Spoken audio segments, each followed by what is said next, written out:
चित्रा वाघ यांनी काँग्रेसवर जोरदार टीका करत पक्षाच्या नेतृत्वावर निशाणा साधला.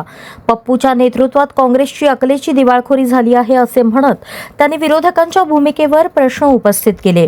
राज्य आणि देशाच्या महत्त्वाच्या मुद्द्यांवर काँग्रेसकडे ठोस भूमिका नसल्याचा आरोप त्यांनी केला. जनतेचा विश्वास गमावल्यामुळेच काँग्रेसची ही अवस्था झाल्याचेही त्यांनी नमूद केले. त्यांच्या या वक्तव्यानंतर राजकीय वातावरण पुन्हा तापले असून काँग्रेसकडून काय प्रत्युत्तर येते याकडे सर्वांचे लक्ष लागले आहे. अरे काँग्रेसवाल्यांनो, जरा तरी लाज वाटू द्या रे, आणि औषधापुरता तरी देशाभिमान बाळगा. AI इम्पॅक्ट समिट मध्ये युथ काँग्रेसने केलेला गोंधळ हा आंदोलन नाही, तर पप्पूच्या नेतृत्वात दर्शवलेली अकलेची दिवाळखोरी आहे. आज जगभरात भारताच्या AI नेतृत्वाचं कौतुक होतंय, पण या देशद्रोही वृत्तीच्या राहुल गांधींना देशाची प्रगती सहन होत नाही, आणि म्हणूनच तर हे गोंधळाचं गलिच्छ राजकारण केलं जातंय.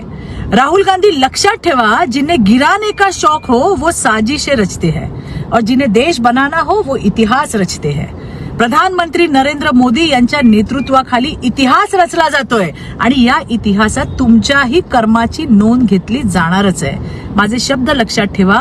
देशाच्या प्रगतीच्या आड जो उभा राहील त्याला जनताच राजकीय दृष्ट्या कायमचा बाजूला सारणार. धन्यवाद. जय हिंद, जय महाराष्ट्र, जय भारत.